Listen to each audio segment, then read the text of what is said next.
allez bien. Je suis contente de vous retrouver pour cette nouvelle vidéo. Comme vous avez vu dans le titre, j'avais fait en fait... Non, vous n'avez pas vu ça dans le titre.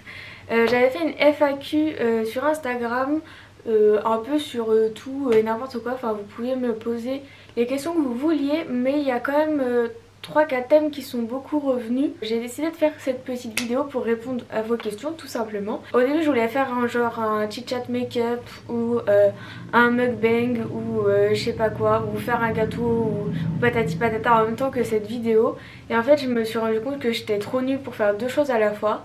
Donc je me suis dit que j'allais juste me poser là tranquillement et je vais vous répondre à vos questions. J'ai tout noté dans mon carnet, en fait j'ai classé les questions parce qu'il y en a qui revenaient et il y avait des thèmes comme je vous disais assez... Enfin il y avait des thèmes quoi. Et alors du coup, quel a été le déclic pour créer ton blog et ton identité et qu'est-ce qui t'a poussé à te lancer sur les réseaux sociaux? Alors j'ai créé mon blog il y a 5 ans, 6 ans déjà je crois. Je l'ai créé quand j'étais au lycée, quand je suis rentrée au lycée presque, ou en première ou en fin seconde, un truc comme ça. Et en fait je suivais beaucoup de blogueuses parce qu'à l'époque YouTube c'était pas trop ça, enfin il n'y avait pas grand monde sur YouTube. Et en fait je suivais beaucoup de blogueuses, notamment Madison Ramaget qui avait le blog dans un truc girls, un truc comme ça. Et aussi Julie Infinity que j'aimais beaucoup. Et en fait je me suis dit que j'adorais suivre ces personnes là. Donc pourquoi moi je ne ferais pas le mien? Et en fait j'ai toujours eu une passion pour la mode, pour l'écriture depuis toute petite et je me suis dit le blog c'était la bonne solution en fait pour rassembler mes deux passions et faire quelque chose de tout ça en fait. Donc j'ai surtout commencé à faire des revues beauté parce qu'en fait j'avais personne pour me prendre en photo, pour faire des looks et tout ça, mais pourtant c'était vraiment le truc que je voulais faire de base en fait. Et j'ai eu un appareil photo, genre un compact, un petit appareil photo rose qui me servait au début à faire mes photos de look sur le blog. À mes 18 ans j'ai eu un réflexe et ça m'a changé la vie. Et du coup sur les réseaux en fait je suis surtout sur Instagram et sur YouTube on va dire. Instagram en fait j'y suis depuis hyper longtemps, genre depuis avant mon blog et j'ai que 3000 abonnés. J'ai lancé mon Instagram un peu en mode perso au début et en fait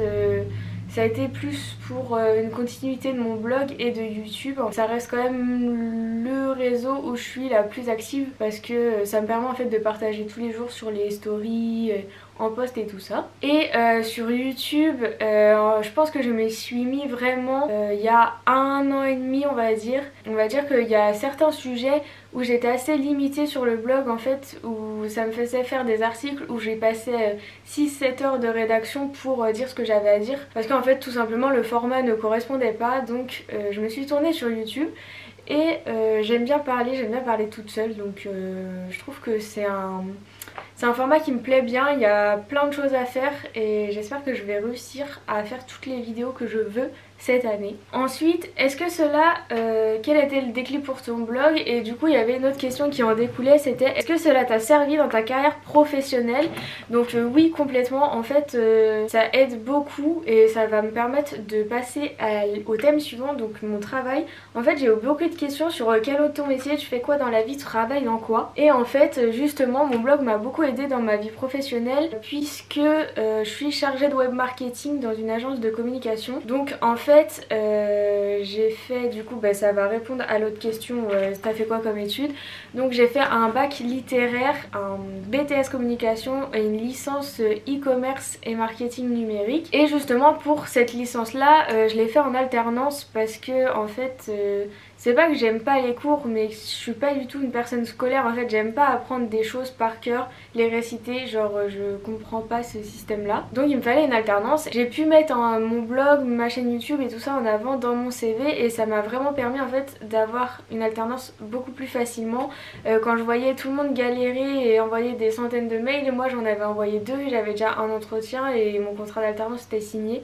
Donc oui, ça m'a ouvert beaucoup de portes. Je pense qu'en fait si vous voulez travailler dans le web, si vous voulez postuler en tant que salarié dans des agences chez un annonceur, je pense que c'est vraiment important et c'est même essentiel selon moi d'avoir déjà une expérience à côté, que ce soit un blog, un compte un minimum développé et tout ça. Je pense que c'est vraiment un plus et si vous avez déjà en fait un pied dedans dans ce domaine, bah forcément ça va vous aider pour votre carrière professionnelle. Et j'avais une autre question, tu fais quoi comme travail? Donc je viens d'y répondre.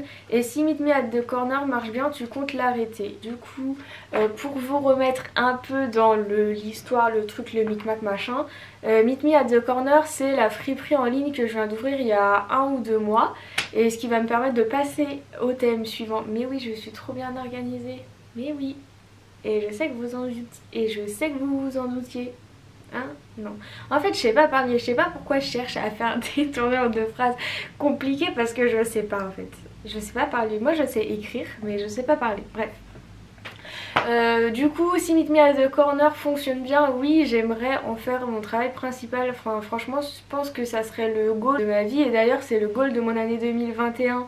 Si vous n'avez pas vu ma vidéo Vision Board, je vous la mets juste ici. Mais oui, franchement, ça serait incroyable et je me le souhaite à moi-même que ça fonctionne suffisamment pour devoir arrêter en fait mon travail principal. En fait, c'est ça qui est bien avec l'entrepreneuriat, c'est que ça vous permet de garder un travail salarial et de vous lancer quand même dans une activité à côté. Donc ça c'est vraiment top et j'espère que ça marchera assez. Donc n'hésitez pas à les commander pour que je puisse en faire mon travail, ce serait gentil, merci. Et ensuite, du coup, depuis quand avais-tu cette idée d'ouvrir ta propre boutique en ligne? Je dirais que ça fait environ 2 ans que j'ai cette idée-là. Ça fait hyper longtemps en fait que je veux me lancer dans l'entrepreneuriat, avoir en fait quelque chose à moi. Donc j'avais le blog et YouTube, mais en soi, ça me rapporte rien financièrement, on va dire. Et du coup, j'ai toujours rêvé d'avoir une boutique à moi, petite. Je sais que je regardais souvent les locaux. De boutiques vides en me disant ouais j'aimerais trop avoir mon magasin de vêtements avec mes créations nanani nanana et le fait que je travaille dans le web ça m'a un peu ouvert les yeux sur ce genre de boutique et tout ça et vu que j'avais déjà un bagage en fait et des compétences pour ouvrir une boutique en ligne, je me suis dit bah autant en profiter, ça me coûte rien, j'ai rien à perdre en fait à part un petit peu financièrement, j'ai pas grand chose à perdre à me lancer en fait, autant tester et si ça marche bah tant mieux et si ça marche pas tant pis, je testerai autre chose. Comment as-tu fait pour créer ta boutique en ligne? Donc comme je vous disais, vu que je travaille dans le web, ça m'a quand même pas mal aidé puisque je connais en fait déjà tous les outils pour créer un site internet et créer une boutique en ligne. Après il y a pas mal de choix en matière de plateforme on va dire pour créer une boutique en ligne. Moi j'ai choisi Shopify puisque c'était la plateforme je trouve qui est la plus pratique pour avoir une boutique en ligne, la gestion de stock, les produits et tout ça c'est hyper bien fait. Par contre graphiquement je me trouve hyper limitée et je me pose encore la question c'est si je vais changer, mais je pense que c'est en testant on sait ce qui nous correspond le mieux. Si vous voulez, je vous ferai une vidéo plus détaillée sur tout l'aspect administratif, ce qu'il faut savoir avant de se lancer, ce qu'il faut avoir et tout ça. Comme ça permettra de pas trop tout dire dans cette vidéo. Ça passe en ce que je dis mais c'est pas grave. Ensuite, toujours dans cet aspect friperie et tout ça, j'ai eu 2 fois cette question. D'où est venue cette passion du vintage et d'où est venu ton goût pour les vêtements en friperie? Je pense que depuis toujours en fait, depuis toute petite, j'ai l'habitude d'aller dans les Emmaüs, les brocantes, les vides-greniers avec mes parents. Et en fait j'ai toujours eu cette habitude de vouloir le vêtement qui change des autres et de pas m'habiller comme tout le monde. Il y a 1 an et demi à peu près je dirais, j'ai eu cette prise de conscience de l'univers de la fast fashion où c'est déjà l'industrie la plus polluante au monde et qu'en fait ça me saoulait en fait de mettre 50 € dans un t-shirt Zara alors que pour 50 € j'en ai au moins 10 en friperie. C'est hallucinant et c'est hallucinant de se dire qu'en fait il suffit juste, mais même maintenant j'ai l'impression que ça, en fait la seconde main c'est hyper démocratisé puisque avec Vinted, même les gens en fait qui aiment pas à la base la friperie vont avoir en fait ce réflexe d'aller sur Vinted voir s'il n'y a pas moins cher etc.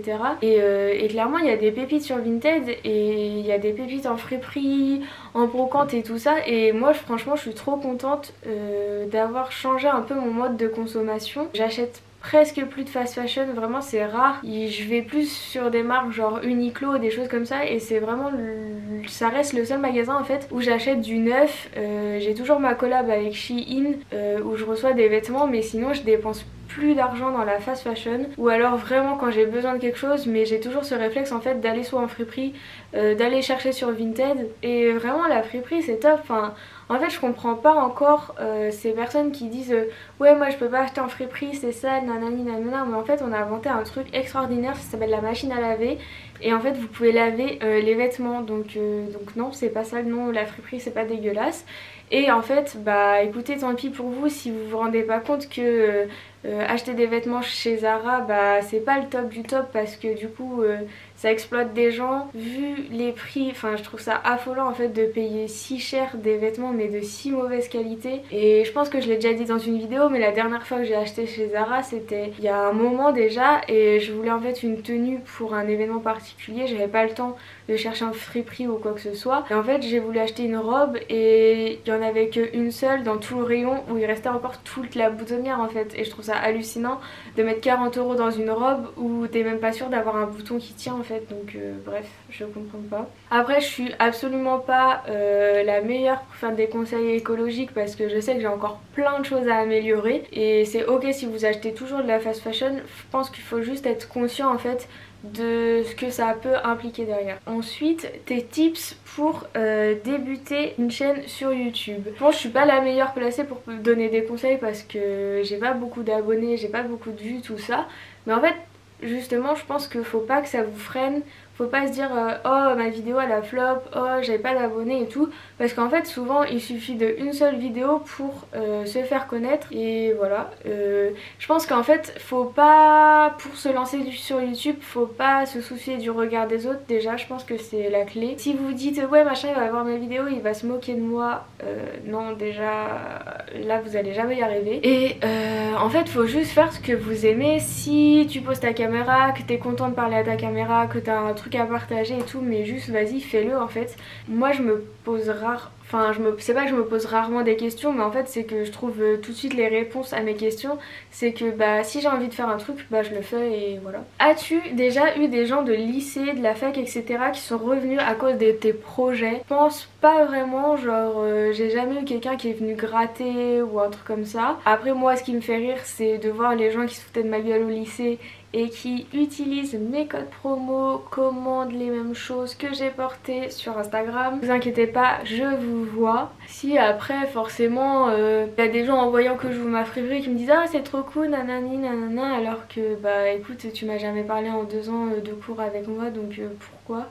Bref, mais bon après je pense qu'il y a toujours des gens comme ça un peu partout, mais j'ai jamais vraiment eu de gens qui profitaient de moi. Après je sais pas si c'est le syndrome de l'imposteur ou pas, mais je pense que je suis pas non plus légitime en fait à avoir des gens qui reviennent vers moi pour mes projets, à part être vue par 100 personnes sur YouTube et être sur ma chaîne. Enfin je vois pas trop ce que je peux apporter à quelqu'un, mais non, j'ai jamais vraiment eu ce cas de figure. Est-ce que Monsieur Blondel te manque? Mais quand j'ai vu cette question j'ai explosé de rire. Alors pour la petite histoire, Monsieur Blondel c'était mon prof de littérature et de français au lycée, et vraiment ce mec c'était un sketch, je comprends même pas pourquoi il est encore dans l'éducation française, mais bref, enfin non. Du coup Kevin, je te réponds non, il me manque pas, puisque jusqu'à cette question je me rappelais même plus de son existence. Mais dites-moi en commentaire si vous il y a des profs qui vous ont marqué, mais qui vous ont marqué genre à vie.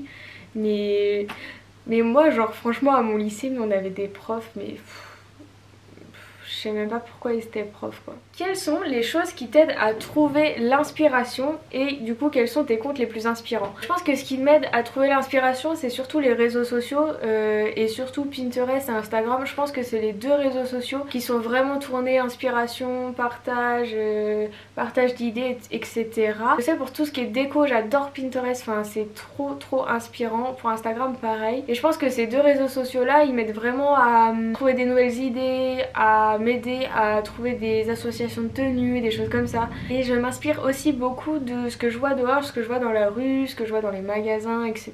Et je trouve qu'en fait c'est top de pouvoir s'inspirer des autres personnes, mais en fait Instagram et Pinterest c'est un peu comme si tu voyais le monde entier mais dans la rue, enfin le monde entier de la rue mais sur Instagram, enfin bref, je sais pas si vous avez compris, mais Mais je pense que l'aspiration on peut l'appuyer partout et moi en tout cas c'est ce que je fais, la moindre petite chose ça peut m'inspirer en fait. Après mes comptes les plus inspirants, je pense que j'en ai plein, je dirais Clara Victoria pour la partie tout ce qui est vintage, friperie et tout ça. Enfin elle est vraiment inspirante, elle a réussi à ouvrir sa friperie comme ça, donc vraiment c'est un exemple pour cette partie là. Après j'aime beaucoup Ticia, plus pour son look, vraiment ses tenues colorées j'adore et elle est vraiment inspirante sur ce point là et sur le point de tout ce qui est créatif je trouve, ses vidéos, ses stories etc. Bien sûr il y a Lena Situation qui est genre ma muse, genre vraiment elle a le parcours type un peu du rêve à l'américain. Elle a débuté de rien du tout, elle avait 3 travails machin et là elle se retrouve avec des millions d'abonnés, enfin franchement je peux que l'admirer. J'aime aussi beaucoup sur Instagram Golochoglova, enfin je trouve elle a une bonne vibe assez positive, elle est cool et tout, on a un peu l'impression d'être sa copine. Il y a personne d'autre qui me vient là, je pense que c'est les plus grosses influenceuses que je suis le plus de plus près. Et il y a aussi Juliette Kitsch que j'aime bien, qui est une plus petite influenceuse qui a genre 20 000 abonnés il me semble, et j'adore en fait ses looks et tout et je trouve qu'elle a toujours des super bonnes idées d'association de couleurs et tout ça. Un de mes goals, donc j'ai pas parlé dans mon vision board de 2021, mais ça serait en fait de tout le temps m'habiller comme si j'allais faire un shoot pour le blog. Des fois j'ai tendance un peu à associer des trucs vite fait et alors que j'ai un giga dressing et je pourrais faire des tenues de fou je suis sûre et pas juste un jour sur 3. What's next dans ta liste de projets? J'en sais rien, genre vraiment la friperie en ligne c'était un peu mon dernier truc à tic de ma liste de projets, donc je sais pas trop, je pense que what's next, je dirais faire marcher la friperie, faire marcher ma chaîne YouTube, avoir 10 000 abonnés sur Instagram. Non je sais pas, what's next, je dirais continuer la décoration de la maison, acheter une grosse voiture parce que clairement la voiture que j'ai je m'envole sur la route. Mais je sais pas, j'ai pas de gros projets pour l'instant en tête, ça serait peut-être mettre un peu d'argent de côté, peut-être des trucs d'adultes quoi. Et enfin, dernière question, où te vois-tu dans 5 ans? Je trouve que cette question elle est super dure parce qu'en fait 5 ans ça va arriver super vite, mais d'un autre côté c'est super loin. Et dans 5 ans j'aurai 28 ans. Du coup dans 5 ans j'espère avoir mon entreprise, peut-être que ça sera ma friperie qui aura décollé, ça serait oufissime. Dans 5 ans j'aurai 28 ans, j'espère qu'on aura acheté une maison ou au moins pour projet de le faire ou pour projet de construire notre propre maison, je pense que c'est ce qui nous conviendra mieux. Vraiment dans 5 ans je veux que financièrement ça aille bien, enfin là j'ai pas à me plaindre mais que en fait j'ai une vision de la vie de riche, donc j'ai besoin d'être riche. C'est pas que j'ai un rapport à l'argent genre avide d'argent, mais je sens en fait que je pourrais être riche, donc autant l'être. Et dans 5 ans j'aurai 28 ans, donc peut-être un enfant ou deux, je sais pas. Peut-être que dans 5 ans je serai mariée aussi, j'aimerais bien. Mais si tu vois cette vidéo, mets ça sur ta liste de choses à faire dans les 5 prochaines années. Juste kifferais en fait faire la décoration, faire tous les trucs en fait du mariage en lui-même. On verra bien, ça se trouve je referai cette vidéo dans 5 ans pour vous dire où j'en suis. Ça se trouve je serai plus du tout sur YouTube, ça se trouve je serai une star de l'internet, je l'espère.